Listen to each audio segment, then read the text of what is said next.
ആകാംക്ഷാഭരിതരായി ഇരിക്കുന്ന ഒരു സന്തോഷത്തോടുകൂടിയാണ് നിങ്ങളുടെയൊക്കെ ഫേസ് നമുക്ക് അനുഭവപ്പെടുന്നത്. മാഷാഅല്ലാഹ്. ഒരുപാട് രണ്ട് സെഷനുകളിൽ നിങ്ങൾ ഈ സോഷ്യൽ മീഡിയയായിട്ട് ബന്ധപ്പെട്ട കാര്യങ്ങളെക്കുറിച്ച് നിങ്ങൾ കേട്ടു. ഒരുപാട് അതിൻ്റെ മെറിറ്റുകൾ, ഉപകാരങ്ങൾ ഇതൊക്കെ എന്താണെന്നുള്ളത് നമുക്ക് കുറേ മനസ്സിലായി. അതുപോലെ അതിന് എപ്പോഴും ഒരു മറുവശം ഉണ്ടാവും. നമ്മളെന്ത് ഉപകാരമുള്ള സാധനങ്ങളായാലും, നമ്മൾ നല്ല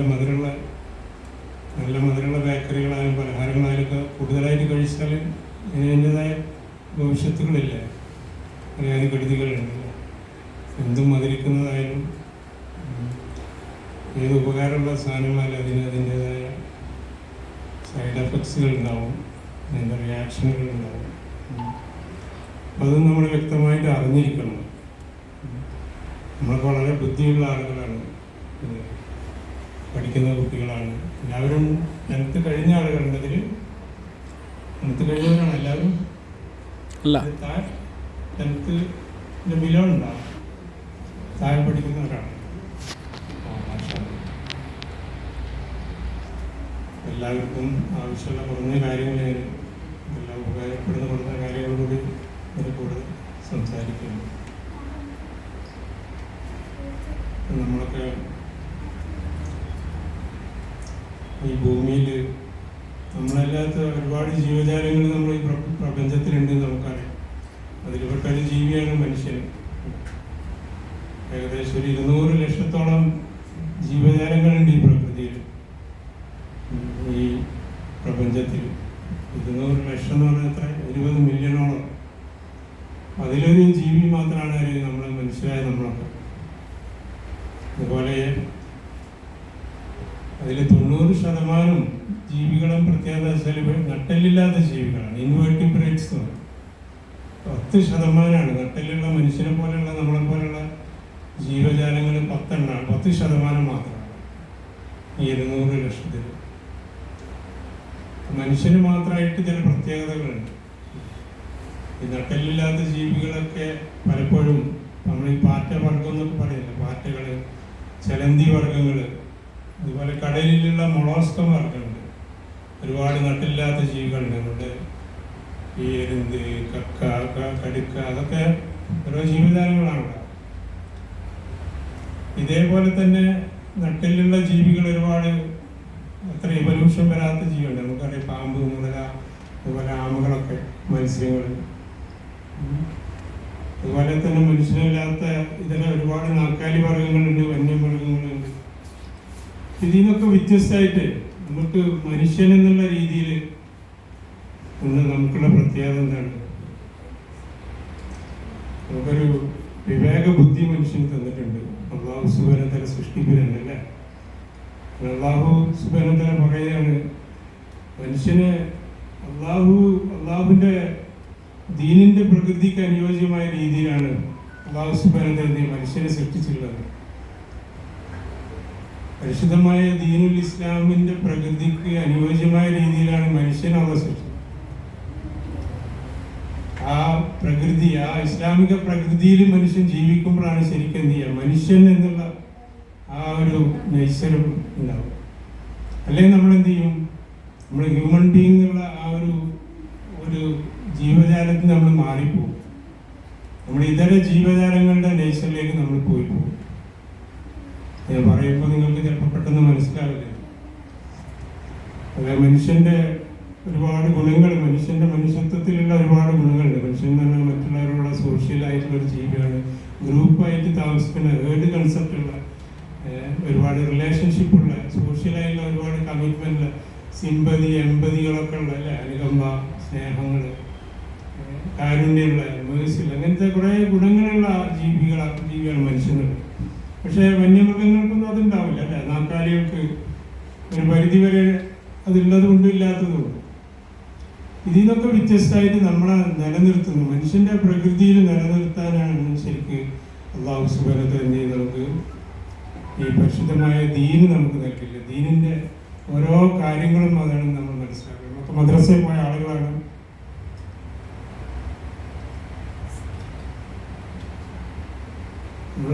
ഓരോ കാര്യങ്ങൾ നമ്മൾ പഠിച്ചിട്ടുണ്ടല്ല. എന്തിനാണ് നമ്മൾ ഈ പ്രപഞ്ചത്തിൽ നമ്മൾ എന്തിനാണ് വന്നതെന്നും നമ്മൾ എത്ര കാലം ഇവിടെ ജീവിക്കുന്നു, ഈ ദുനിയാവിൽ നിന്ന് നമ്മൾ പോകും, അത് എവിടേക്കാണ് പോകുന്നതെന്നൊക്കെ നമുക്ക് വ്യക്തമായിട്ട് നമ്മൾ പഠിച്ചിട്ടുണ്ട്. നമ്മുടെ ശരീരത്തിൽ തന്നെ നമ്മൾ ഈ കാണുന്ന ഈ ശരീരത്തിനേക്കാൾ അതിനുള്ളിൽ ഞാനെന്ന് പറയുന്ന ഒരു വലിയ സംഭവമുണ്ട് അല്ലേ. എല്ലാവരും ശരീരത്തിലുള്ള ഒരു ആത്മാവുണ്ട്. സത്യത്തിൽ യാത്ര ചെയ്യുന്ന ആള് യാത്രക്കാരൻ ശരിക്കും ആത്മാവാണ്. നമ്മളൊക്കെ ഒരു വെഹിക്കിളാണ് ശരിക്കും. വാഹനത്തിൽ യഥാർത്ഥ യാത്രക്കാരനായിട്ട് നമ്മുടെ ഉള്ളിലൊക്കെ ഉള്ളത് ആരാണ്? നമ്മൾ ആലമിൽ അറുവാകുന്ന തുടങ്ങിയ യാത്രയാണ് റൂഹുകളുടെ ലോകത്തുനിന്ന്. അതന്നെ പേര് ഇസ്ലാമിന്റെ റൂഹ് നമ്മളെ റൂഹിനൊക്കെ ഒരേ വയസ്സാണ്. ഈ അവസാനം ജനിക്കുന്ന കുട്ടിയുടെ റൂഹിനും അതിന്റെ പേര് ഇസ്ലാമിന്റെ റൂഹിനൊക്കെ ഒരേ വയസ്സാണ്. ഈ റൂഹുകളൊക്കെ എന്ത് ചെയ്യുക? അതങ്ങനെ ഓരോ സന്ദർഭം, ഓരോ കാലഘട്ടത്തിൽ, ഓരോ സമയത്ത് ഓരോ ഉമ്മമാരുടെയും വയറ്റിലൂടെ എന്ത് ചെയ്യാണ് ഉള്ളിലേക്ക് കൊണ്ടുവരും. ഇത് പറഞ്ഞു വരുന്നത് എന്താണെന്ന് വെച്ചാൽ നമ്മുടെ ഈ ഹ്യൂമൻ നേച്ചറിൽ, നമ്മുടെ മനുഷ്യൻ എന്നുള്ള നമ്മുടെ ആ ഒരു പ്രകൃതിയിൽ മനുഷ്യനായിട്ട് നമ്മൾ നിലനിൽക്കണമെങ്കിൽ നമ്മൾ യഥാർത്ഥത്തിൽ നമ്മുടെ ജീവിതത്തെ നമ്മൾ എന്ത് ചെയ്യണം? പരിശുദ്ധമായ ദീനുൽ ഇസ്ലാമിൻ്റെ നമ്മൾ ആ ജീവിത രീതി നമ്മുടെ ജീവിതത്തിൽ ഉണ്ടായിട്ടുണ്ട്. അപ്പം അതിന് വിഘ്നം വരുന്ന ഒരുപാട് കാര്യങ്ങൾ നമ്മുടെ നാടുകളിൽ ഉണ്ടാവും. നമ്മുടെ ജീവിത സാഹചര്യങ്ങൾ നമ്മൾ നേരിടാനുണ്ടാവും. പ്രത്യേകിച്ച് നിങ്ങളൊക്കെ അഡോൾസൻസ് ആണ്, കൗമാര പ്രകൃതത്തിലേക്ക് കടന്ന ആളുകളാണ് അല്ലേ. ഈ അഡോൾസൻസ് എന്ന് പറയുന്ന അല്ലെങ്കിൽ ടീനേജ് എന്ന് പറയുന്ന ഒരു പ്രായം, ഇത് പ്രത്യേക ഒരു ഏജാണത്. വലിയൊരു പരീക്ഷണത്തിൻ്റെ കാലഘട്ടമാണ് ശരിക്കും. പ്രായപൂർത്തിയാകുന്നതാണ്. നമ്മുടെ ബാല്യത്തിലുള്ള നമ്മുടെ ആ ഒരു ശരീര പ്രകൃതോ അല്ലെങ്കിൽ മാനസിക പ്രകൃതോ അല്ല നമുക്ക് ഈ കൗമാരത്തിലേക്ക് നമ്മൾ കടക്കുമ്പോണ്ടാകും. കൗമാരത്തിൽ നമ്മുടെ ശരീരത്തിൽ ഓടുന്ന ബ്ലഡിൽ ഒരുപാട് മാറ്റങ്ങൾ വരുന്നത്. അതിലുള്ള ഹോർമോണുകളിൽ ന്യൂറോ ട്രാൻസ്മിറ്റേഴ്സുകൾ, കെമിക്കൽസുകളൊക്കെ എന്ത് ചെയ്യുന്നത് ഒരുപാട് വ്യത്യാസം വരുന്നതുകൊണ്ടാണ് എന്ത് ചെയ്യുന്നത് നമ്മളുടെ ചിന്തകളും നമ്മളുടെ ഇഷ്ടങ്ങളും താല്പര്യങ്ങളൊക്കെ ഇങ്ങനെ മാറുന്നത് അല്ലേ. ബാല്യത്തിലുള്ള ഇഷ്ടമാണോ നമുക്കുണ്ടാകുക? കൗമാരത്തിലുണ്ടാകുന്ന ഇഷ്ടം അല്ലല്ലോ, ആണോ?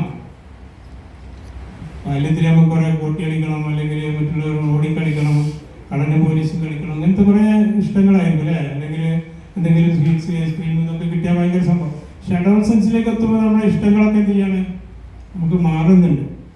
അതുകൊണ്ട് തന്നെ എന്താ വെച്ചാൽ ഈ പ്രായത്തിൽ ഒരു വൈകാരികമായ വലിയൊരു തള്ളിച്ച വരുന്ന ഒരു ഇമോഷണലായിട്ടുള്ള ഒരു അപ്സേജ് വരുന്ന ഒരു പ്രായമാണ് ശരി.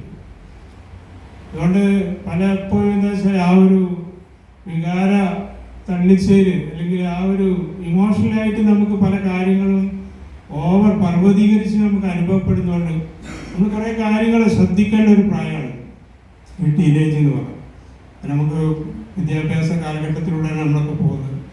പഠനം, പരീക്ഷ, എക്സാമിനേഷൻസ്, ഇതൊക്കെ വലിയ വിഷയങ്ങളാണ്. അതിൽ മാർക്ക് കുറയുക, മാർക്ക് കൂടുക, പരീക്ഷ മാർക്ക് കിട്ടാതിരിക്കുക, പരീക്ഷ കോഴ്സിന് ചേരാൻ പറ്റാതിരിക്കുക, ഇതൊക്കെ നമ്മളെ മനസ്സിനെ വലിയ ബാധിക്കും. അല്ലെങ്കിൽ ആരെങ്കിലും എന്തെങ്കിലും ഒരു പരിഹസിക്കുക, കളിയാക്കുക, കുറ്റപ്പെടുത്തുക, ഇങ്ങനത്തെ കാര്യങ്ങളൊക്കെ ഒരാളുടെ മനസ്സിനെ നമ്മളെ ബാധിക്കും. അതുകൊണ്ട് തന്നെ നമ്മൾ എപ്പോഴും എന്ത് ചെയ്യും, നമ്മളെ ശരീരത്തിന് നമ്മളെപ്പോഴും ചില കാര്യങ്ങൾ നമ്മൾ വളരെ ഫണ്ടമെൻ്റലായി നമ്മൾ മനസ്സിലാക്കിയിരിക്കണം. കാരണം ഈ ജീവിതം എന്ന് പറഞ്ഞാൽ എപ്പോഴും എന്ത് ചെയ്യും, പല പരീക്ഷണങ്ങളും ഉണ്ടാവും. ഈ ദുനിയാവിൻ്റെ ജീവിതം അതിനുവേണ്ടിയാണ് അല്ലാഹു സുബ്ഹാനഹു നമുക്ക് നൽകിയിട്ടുള്ളത്. പിന്നെ ഒരാളെ പോലെയല്ല വേറൊരാൾ ഉണ്ടാവുക എന്ന് ആദ്യം മനസ്സിലാക്കും. ഒരാൾക്ക് എത്ര ആയുസ്സാണ് അള്ളാഹു കൊടുക്കുന്നത്, എത്ര സാമ്പത്തികമായ നേട്ടങ്ങളാണ്, അല്ലെങ്കിൽ എത്ര ശാരീരികമായ അവൻ്റെ ആകാരങ്ങളും ഭംഗിയും മറ്റുള്ളതൊക്കെ എല്ലാം വ്യത്യസ്തമായിട്ടാണ് ഇവിടെ ഡിസ്ട്രിബ്യൂട്ട് ചെയ്തിരിക്കുന്നത്. അതാണ് ഇവിടുത്തെ പരീക്ഷണം. ഈ ദുനിയാവിൽ എപ്പോഴും എന്ത് ചെയ്യണം, എല്ലാവരും ഒരുപോലെ ആവില്ല. നമ്മളൊരിക്കലും മറ്റുള്ളവരുടെ കഥായിലേക്ക് നോക്കിയിട്ട് നമ്മൾ എന്ത് ചെയ്യുന്നത്, നമ്മളൊരിക്കലും അതിൽ ബേജാറായ വിഷമിക്കുകയും ചെയ്യരുത്. എപ്പോഴും നമ്മൾക്ക് അള്ളാഹു എന്താണോ ദുനിയാവിൽ കണക്കാക്കി അതാണ് നമുക്ക് കിട്ടുക. ഓരോരുത്തരുടെ ഒരാളെ ബുദ്ധി കുറച്ച് കൂടുതലാണെങ്കിൽ അവന് വേറെ എന്തെങ്കിലും കുറവുണ്ടാവും. ചില ആളുകൾക്ക് പഠിക്കാൻ ചിലപ്പം മുടിക്ക് കുറവ്, പക്ഷെ അവൻ ശരീരം വലിയ ആരോഗ്യം സൗന്ദര്യമൊക്കെ ഉണ്ടാവും. ചിലർക്ക് ഇതൊന്നും ഇല്ലാത്തവന് ചിലപ്പോൾ സാമ്പത്തികമായി ഭയങ്കര അച്ചീവ്മെന്റ്സ് ഉണ്ടാവും. ചിലർക്ക് ഇതെല്ലാം ഉള്ള ആളുകളും ആയുസ് വളരെ കുറവായിരിക്കും. അതിന് മുമ്പ് തന്നെ എന്തെങ്കിലും മാരക രോഗങ്ങൾ വരും. അല്ലെങ്കിൽ അവൻ്റെ ആയുസ് 10-40 വയസ്സിന് ഏതെങ്കിലും വണ്ടി ഇടിച്ച് മരിക്കാനോ എന്തെങ്കിലും അള്ളാഹു ആക്കട്ടെ. നമ്മൾ അങ്ങനെ പല രീതിയിൽ അള്ളാഹുവിൻ്റെ തഖ്ദീറിൽ പല രീതിയിൽ എന്ത് ചെയ്തു നമ്മളുടെ ഡിസ്ട്രിബ്യൂട്ട് ചെയ്തിരിക്കുകയാണ്. അത് നമ്മൾ അതിലെന്ത് ചെയ്യണം, നമ്മൾ ഒരിക്കലും വേറുള്ളവൻ്റെ നോക്കിയിട്ട് നമ്മൾ എന്ത് ചെയ്യരുത്, നമ്മളൊന്നിനും കമ്പയർ ചെയ്യരുത്. ഈ കമ്പാരിസണ്, കോമ്പറ്റീഷന്, ഈ അതുപോലെ തന്നെ ഈ അട്രാക്ഷൻസ്, സെക്ഷുവാലിറ്റി, ഓവറായിട്ടുള്ള സെക്ഷുവാലിറ്റിയിലേക്കുള്ള ആ ഒരു ഇതൊക്കെ നമ്മളുടെ നേരത്തെ ഞാൻ പറഞ്ഞ മനുഷ്യൻ്റെ ആ പ്രകൃതി, നമ്മളെ മൃഗങ്ങളുടെ സ്വഭാവങ്ങളിലേക്ക് നമ്മൾ നയിക്കുന്ന സംഭവം. നമ്മളോരോ ദിവസവും നമ്മൾക്ക് നമ്മുടെ മുമ്പിലൊക്കെ വരുന്ന പല രോഗികളെയും നമ്മളിങ്ങനെ വിലയിരുത്തുമ്പോൾ, മുമ്പൊക്കെ കുറച്ച് പ്രായമൊക്കെ ആകുമ്പോഴായിരുന്നു ഈ ആളുകൾക്ക് മനുഷ്യൻ്റെ ആ പ്രകൃതിയിൽ നിന്ന് മാറി അനിമൽ ഡ്രഗ്സൊക്കെ കൊടുക്കൽ, അല്ലെങ്കിൽ മൃഗങ്ങളിൽ നിന്നുണ്ടാക്കിയ മരുന്നുകളൊക്കെ ആവശ്യം വല്ല പലപ്പോഴും കുറച്ച് കഴിഞ്ഞ് വൈവാഹിക ജീവിതത്തിലൊക്കെ കടന്ന് കുട്ടികളൊക്കെ ആയ അല്ലാതെ കോൺഫ്ലിക്റ്റുകളിലൂടെയൊക്കെ അതിജീവിച്ച് പോകുന്ന അവസരത്തിലാണ് പലപ്പോഴും ആ പ്രകൃതിയിൽ നിന്ന് മാറാൻ. പക്ഷെ ഇന്ന് നമ്മളുടെ വിദ്യാഭ്യാസ കാലഘട്ടത്തിൽ തന്നെ വിദ്യാർത്ഥികളായിരിക്കുമ്പോൾ തന്നെ വരുന്നൊരു വലിയൊരു മാറ്റം എന്താണെന്ന് വെച്ചാൽ നമ്മൾ വലിയൊരു കോമ്പറ്റീഷൻ ലോകത്താണെന്നുള്ളത്. ഭയങ്കര മത്സരങ്ങളാണ് എല്ലാ മേഖലകളിലുള്ളത്.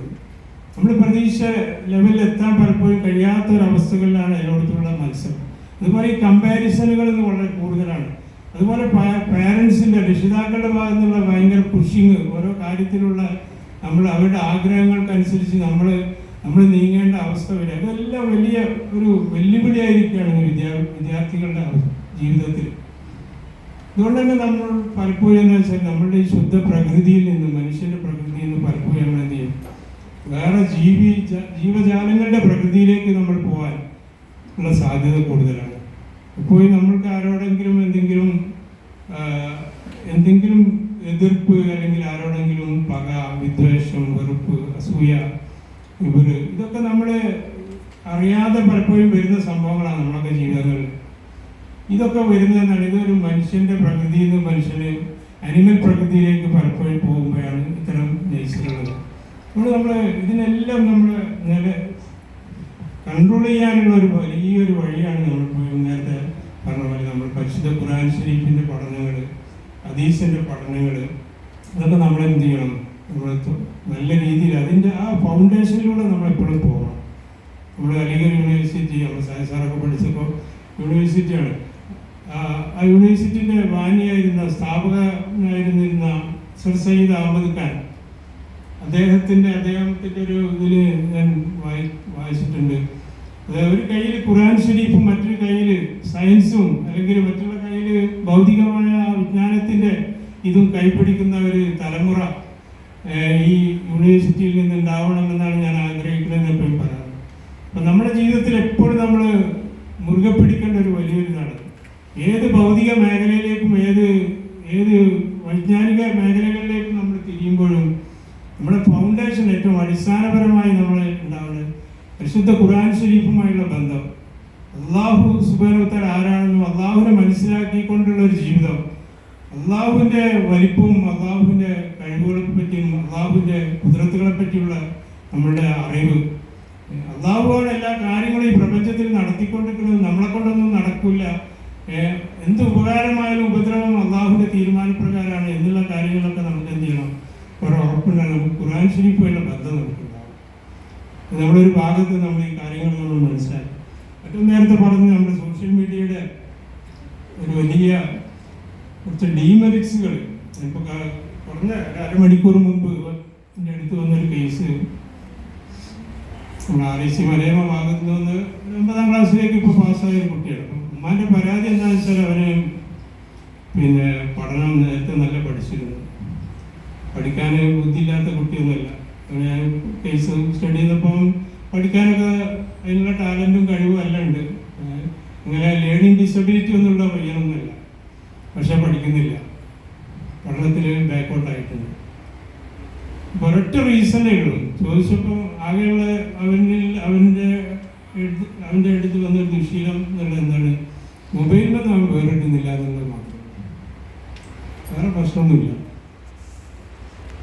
നമ്മൾ ആലോചിച്ച് നോക്കിയും ഈ രീതിയിൽ നമ്മളുടെ കഴിവുകളെ, നമ്മളുടെ ടാലൻറ്റുകളെ, അല്ലെങ്കിൽ നമുക്ക് വായനയിലൂടെ, റീഡിങ്ങിലൂടെ നമ്മൾ നേടിയെടുക്കേണ്ട തലച്ചോറിലേക്ക് നമ്മൾ സ്റ്റോർ ചെയ്യണം. ശരിയായ രീതിയിൽ സ്റ്റോർ ചെയ്ത് നമുക്കത് റീപ്രൊഡ്യൂസ് ചെയ്യാനും കോംപ്രിഹെൻഡ് ചെയ്യാനും അതുപോലെ കോൺസെൻട്രേറ്റ് ചെയ്യാനൊക്കെ നമുക്ക് കഴിയുന്ന രീതിയിലുള്ള വായനാശീലങ്ങളിൽ നിന്ന് നമ്മൾ നഷ്ടപ്പെട്ടു പോയിട്ടുണ്ട്.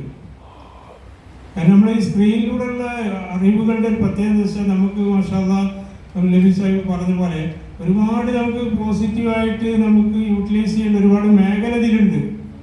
അതേസമയം നമുക്കതിനൊക്കെ ഒരു അതിർവരം വിട്ടുകൊണ്ടുള്ള ഒരു ടൈം ബൗണ്ടായിട്ട് നമ്മളത് എന്ത് ചെയ്യണം, നമ്മളത് ഉപയോഗിച്ച് പഠിക്കണം, നമ്മൾ ശ്രദ്ധിക്കണം. അതുകൊണ്ട് ഇതിലേക്ക് എത്രത്തോളം നമ്മൾ സമയം കൊടുക്കുന്നുണ്ടോ വായന കാര്യങ്ങളിലേക്ക് നമ്മൾ എന്ത് ചെയ്യണം, അതിൻ്റെ സമയമാകുമ്പോൾ അതിന് നമ്മൾ കോൺസെൻട്രേറ്റ് ചെയ്യണം. അതല്ലെങ്കിൽ നമ്മൾ എത്ര നല്ല മിടുക്കികളായാലും മിടുക്കന്മാരായാലും നമ്മൾ പരീക്ഷയിൽ ബാക്കോട്ട് അടിക്കുന്ന അവസ്ഥ ഇന്ന് വളരെ വേഗത്തിൽ വന്നുകൊണ്ടിരിക്കുകയാണ്. പ്രത്യേകിച്ചും കോമ്പറ്റേറ്റീവ് എക്സാമിനേഷനിലൊക്കെ ആൺകുട്ടികളൊക്കെ പ്രത്യേകിച്ചും പിന്നോട്ടടിക്കുന്നതിന് വലിയൊരു കാര്യം. പെൺകുട്ടികളെ സംബന്ധിച്ച് കുറച്ചൊക്കെ തന്നെങ്കിലും എന്ത് ചെയ്യുക, അവർക്ക് ഇപ്പോൾ റീഡിങ് ഹാബിറ്റ്സുകൾ, നോട്ട്സുകൾ എഴുതിയെടുക്കുന്ന ഒരു ക്വാളിറ്റി ഒക്കെ ഇപ്പോൾ കുറച്ചൊക്കെ എങ്കിലും നിലവിൽ അതിപ്പോൾ ഇനി എത്ര കാലം ഉണ്ടാവുമെന്ന് പറയില്ല. പക്ഷേ ആൺകുട്ടികളെ സംബന്ധിച്ചിടത്തോളം ഈ രണ്ട് സംഭവം, നോട്ട്സ് എഴുതിയെടുക്കുക, അത് റീഡ് ചെയ്യുക, ബുക്സ് റീഡ് ചെയ്യുക, ടെക്സ്റ്റ് ബുക്ക് റീഡ് ചെയ്യുക എന്നുള്ളതിൽ നിന്ന് വല്ലാണ്ട് അകന്നു പോയിട്ടുണ്ട്. അവരുടെ എല്ലാ മേഖലകളും ഇന്ന് അറിയാനുണ്ട്.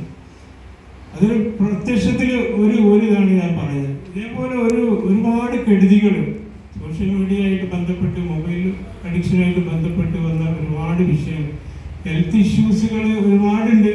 കാരണം 24 ഞാനൊക്കെ ഓർക്കുന്നുണ്ട്, 1997 യഥാർത്ഥത്തിൽ മൊബൈൽ നമ്മളൊക്കെ ആ കാലഘട്ടത്തിൽ ഇറങ്ങുന്നത്. പക്ഷെ ഇപ്പോൾ വളരെ കോമൺ ആയിട്ട് വരാൻ തുടങ്ങിയ 2000-ന് ശേഷമൊക്കെയാണ്. പിന്നെ നെറ്റും ഇതൊക്കെ സോഷ്യൽ മീഡിയ ഒക്കെ വ്യാപകമായി എനിക്ക് തോന്നുന്നില്ല. 2002-2003 കാലഘട്ടത്തിന് ശേഷമാണ് എനിക്ക് തോന്നുന്നത്. 2005-ന് ശേഷമാണ് ശരിക്കും വ്യാപകമായത്. എന്തായാലും നിങ്ങളൊക്കെ ജനിക്കുന്നതിൻ്റെ ഈ നിങ്ങൾ ഇപ്പൊ ഏകദേശം ആ ഒരു ഏജ് 24 വയസ്സ് ഏതായാലും ആയ കുറച്ച് ആളുകളെ ഉണ്ട് ഇവിടെ എനിക്ക് തോന്നുന്നത്. ബാക്കിയുള്ള എല്ലാം അതിന് ശേഷം മൊബൈൽ യുഗത്തിലേക്ക് ജനിച്ചവരാണ്. ഞങ്ങളൊക്കെ എന്താ വെച്ചാൽ അങ്ങനെ അല്ലാത്തൊരു കാലഘട്ടം കണ്ടതുകൊണ്ട്, നല്ലൊരു കാലഘട്ടം അത് അല്ലാതെ ജീവിച്ചതുകൊണ്ട് ഞങ്ങൾക്ക് ഇതിൽ പിടിച്ചിക്കാൻ പറ്റും.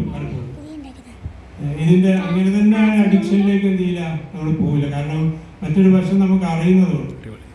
അതുകൊണ്ട് തന്നെ നമ്മൾ പുതിയ ജനറേഷൻ നമ്മൾ ശ്രദ്ധിക്കേണ്ടത് വെച്ചാൽ ഇതിന്റെ യൂസേജ് നമ്മളെ ശരീരത്തിന് എന്തെല്ലാം പ്രശ്നങ്ങൾ ഉണ്ടാക്കും നമ്മൾ മനസ്സിലാക്കണം. നമ്മളുടെ ഓരോ ടേസ്റ്റ് ബഡ്സ് സെൻസസുകൾ, ഇപ്പോൾ നമ്മുടെ കണ്ണായാലും നാവായാലും നമ്മുടെ ചെവിയായാലും അതുപോലെ നമ്മുടെ ടാക്ടൈൽ സെൻസേഷൻ, നമ്മുടെ ടച്ചിങ്, ഇതൊക്കെ നമ്മുടെ സെൻസറി സ്റ്റിമുലൻസുകളാണ്. നമ്മളുടെ ഓരോ സെൻസേഷൻ, ബാഹ്യമായിട്ടുള്ള കാര്യങ്ങൾ നമുക്ക് ശരീരത്തിന് അറിയാൻ വേണ്ടിയുള്ള ഓരോ അവയവങ്ങളാണിത്, പഞ്ചേന്ദ്രിയങ്ങൾ. യഥാർത്ഥത്തിൽ ഇതിലൂടെ ഇത് ഏതും പെട്ടെന്ന് അഡിക്ഷനാണ് സാധനങ്ങളാണ്. കണ്ണ്, വിഷ്വലായിട്ടുള്ള കാര്യങ്ങൾ, അത് നല്ല യൂസ്ഫുൾ ആയിട്ട് ഉപയോഗിക്കാനുള്ള വലിയൊരു ഓർഗനാണ് കണ്ണ്. പക്ഷെ അതന്നെ എന്താവും, അത് എന്തിലേക്കും അഡിക്ഷനിലേക്ക് പോകാനുള്ള വലിയ സാധ്യതകൾ ഈ വിഷ്വൽ എന്നുള്ള ഉപകരണം. അത് കണ്ണിനെ മാത്രമല്ല ബാധിക്കും. കണ്ണ് ഒരു സാധനം കാണുന്നത് കണ്ണിനെ മാത്രമല്ല ബാധിക്കും. അത് നേരെ പോകുന്ന അതിൻ്റെ നമ്മളുടെ ഒപ്റ്റിക് നെർവിൻ്റെ സെൻറ്ററുകളുണ്ട് തലച്ചോറിൻ്റെ ബാക്കിലല്ല, തലച്ചോറിൻ്റെ ഫ്രണ്ടിൽ തന്നെയാണ് ഒപ്റ്റിക് സെൻറ്ററുകൾ. ഇതിനെ നമ്മൾ ബാധിക്കും. അതുപോലെ തന്നെ നമ്മുടെ ടേസ്റ്റ് ബഡ് എന്ന് പറയുന്ന സാധനമുണ്ട്, നമ്മുടെ രുചികളായ. ഇന്ന് പലപ്പോഴും നമ്മൾ എന്താ വെച്ചാൽ സാധാരണയുള്ള കോമൺ ആയുള്ള ഫുഡുകളൊക്കെ എന്ത് ചെയ്യും, നമുക്കിന്ന് ഒരു ഇഷ്ടമായി തോന്നുന്നില്ല. അതിന് പകരം ജങ്ക് ഫുഡ്സുകൾ മറ്റുള്ള മേഖലകളിലൊക്കെ എന്താണ് ഒരു അഡിക്ഷൻ, ടേസ്റ്റ് ബഡ് അതിനോടാണ് നമുക്കിന്ന് പൊരുത്തപ്പെട്ടത്. അത് കിട്ടിയാലും നമുക്കൊരു റാഹത്താവും. ഇതിൻ്റെ അഡിക്ഷനാണ്. വിഷ്വലി അതുപോലെ ഓഡിറ്ററി അഡിക്ഷൻ ഉണ്ട്. ചെവിയിൽ കുത്തിവെച്ച് നടക്കുന്ന കിടന്നുറങ്ങുന്ന എത്ര ആളുകളുണ്ട്. ഇതൊക്കെ ഉണ്ടാകുന്ന കെടുതികൾ നമ്മൾ മനസ്സിലാക്കേണ്ടതാണ്. ഇതെല്ലാം നമ്മുടെ ബ്രെയിൻ സിസ്റ്റം, നമ്മുടെ സെൻട്രൽ നെർവസ് സിസ്റ്റം എന്ന് പറയുന്ന തലച്ചോറ്, ഒരു കമ്പ്യൂട്ടറിൻ്റെ CPU എങ്ങനെയാണോ അതിനേക്കാളൊക്കെ എത്രയോ 10 മടങ്ങ് ഒരുപാട് കാര്യങ്ങൾ, ഡാറ്റകൾ കളക്ട് ചെയ്യാനും അതിനെ റീപ്രൊഡ്യൂസ് ചെയ്യാനൊക്കെ കഴിവുള്ള നമ്മുടെ തലച്ചോറ് എന്ത് ചെയ്യണം, ഇതിലേക്കുള്ള രക്തചംക്രമണങ്ങൾ കുറഞ്ഞുകൊണ്ടിരിക്കുകയാണ്. ഇപ്പോൾ പലപ്പോഴും നമ്മൾ പ്രായമായി കഴിഞ്ഞാൽ രോഗങ്ങളായി ഡിമെൻഷ്യ എന്നൊക്കെ പറഞ്ഞു, ചിത്തഭ്രമങ്ങൾ, ഉറപ്പ് വരുന്നുണ്ടില്ല പലർക്കും. വളർന്ന ആളുകളൊന്നും എല്ലാം തട്ടിക്കൊടുത്താൽ നല്ലതാണ്. നിർത്തുന്നത് പിന്നെ അത് അത്ര കേൾക്കാത്ത സുഖമുള്ളൊരു സെഷനും അല്ല, എന്തായാലും ഇതിൻ്റെ ഇതൊന്ന് പൂർത്തിയാക്കിയാണ് വിഷയം. അതായത് നമ്മളുടെ ഈ തലച്ചോറിൻ്റെ ഉള്ളിലൂടെയുള്ള നമ്മളിപ്പം നൂല് പോലുള്ള സാധനങ്ങൾ, നൂലില്ലേ നമ്മുടെ തുണിയിലൊക്കെ ഇട്ടാണ്, നൂലിനേക്കാൾ എത്രയോ വീതി കുറഞ്ഞ കുഴലിലൂടെയാണ് രക്തം ഓടുന്നത് തലയിൽ. ഇത് ഓടുന്നതോടാണ് നമ്മൾ ഈ ചിന്തിക്കണോ, ഓടണോ, ചാടണോ, കളിക്കണോ, തമാശ പറയുന്നു, എല്ലാ സംഭവങ്ങളും. അപ്പം ഈ കുഴലുകളൊക്കെ എന്ത് ചെയ്യാണ്? ഈ കുഴലുകൾ